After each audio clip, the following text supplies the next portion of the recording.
everyone. So after looking at the chapters for this week's reading and the website about the third grade reading law, I did learn a few things. I actually did not know that teachers other than a student's homeroom teacher can submit a good cause exemption if a student is supposed to be held back according to the third grade reading law.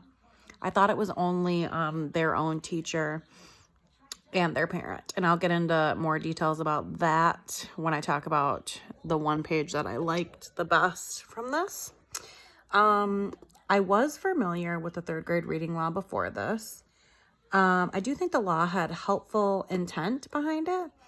It seemed like many kids were slipping through the cracks before, and some even getting to an older grade, like even middle school, and not knowing how to read or just lacking like proper comprehension skills.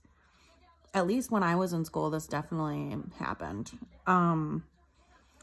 I already knew that special education students that have an IEP still have to get an IRIP, as this is something I've experienced while I've been teaching.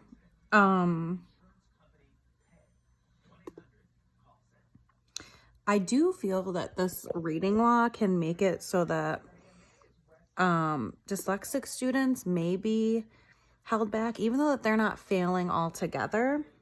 It seems like this would not be beneficial.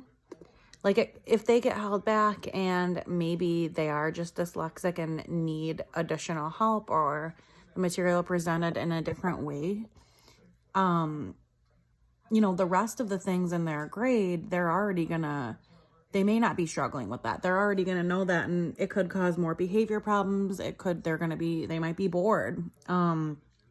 So I think in the long run, that just may cause more issues for them. It would be nice, I think, personally, if something could be built into the law, including dyslexia, just like there is a section for special education. And the chart or the graphic that was on page 11, I thought was very helpful. It was titled, "Is a student eligible for a good cause exemption / promotion to grade 4?" So let me pull that up. So it asks, did the student score more than one grade level behind on the state assessment? And then if you answer yes to that, there's 4 parts, and then there's one little part about special ed, which I'll get to. So then it asks, is the student an English learner with less than 3 years instruction in an EL program? Has the student received intervention for 2+ years, and was the student previously retained? Has the parent or legal guardian requested exemption in the best interest of the student?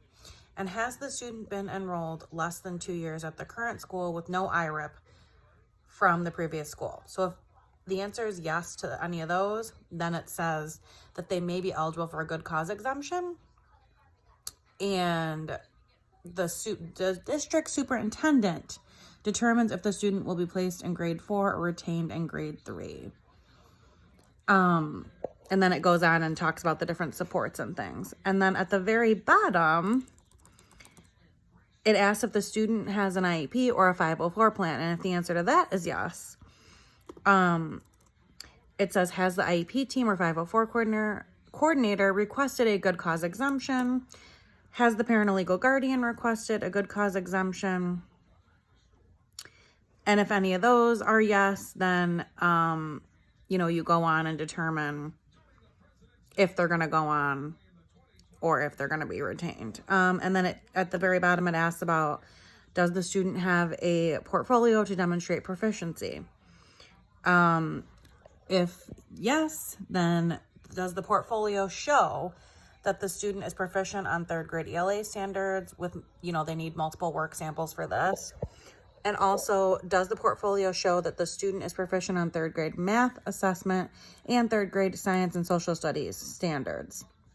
See, then if the answer is yes to that, then you're going to look and determine, okay, well, if from this portfolio they are proficient in this, then do they need to be held back or can they move on?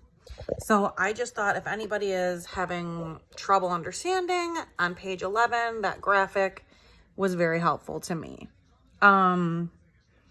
Yeah, so I enjoyed learning a little bit more about this, the third grade reading law. And I'm looking forward to seeing what you all had to say.